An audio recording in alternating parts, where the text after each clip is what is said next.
Madam Chair, and I want to associate myself with the comments just made by my colleague, Senator Daines. I'm, in fact, going to start at the same place you started in your questioning.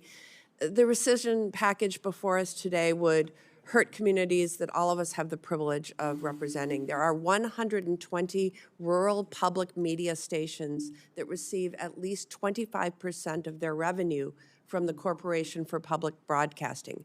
Members of this committee represent nearly 2/3 of these stations, including WOJB, serving northwestern Wisconsin and beyond, from the Lucoutere Reservation in Hayward, Wisconsin. My question for you, did you analyze the impact of this rescission proposal on local public radio and television stations, yes or no? We always analyze everything, and we took... Can you provide my office in this committee with a copy of that analysis? I'm happy to answer any questions for the record that you might have. I'd like to see the copy of your analysis. That's what I'm asking. We conduct analysis all over the place. As it pertains to the questions that you might have for the record, I'm happy to respond to them. Very good. Congress spends months negotiating appropriations bills so that they can and almost always do garner overwhelming bipartisan support.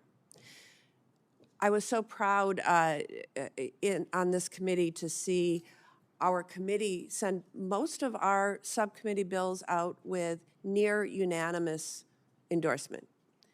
And so the committee comes together in a bipartisan manner to invest in our nation's most valuable asset, our people.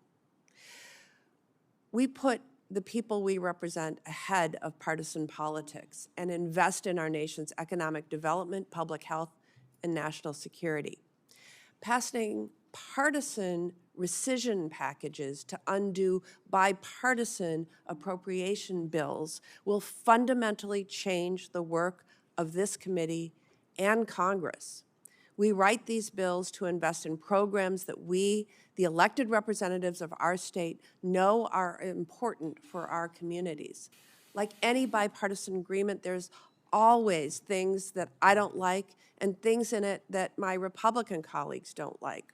But regardless of who is in the majority, we can't negotiate bipartisan deals if the majority walks back on those agreements months later. That is precisely why rescission proposals like this haven't been enacted in recent history.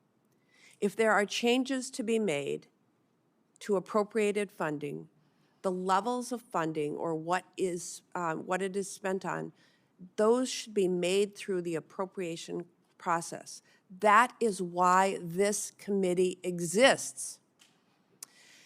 So, Director Vought, you have said that OMB could send up multiple rescissions packages or just outright impound funds.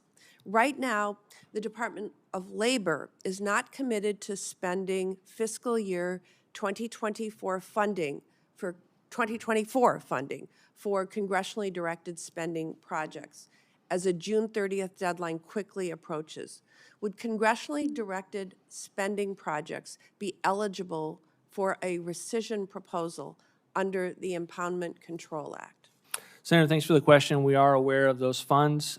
We are not there yet, and they have a unique fiscal year, the end of June. Yes. We are under a programmatic review. We still have time to obligate those funds.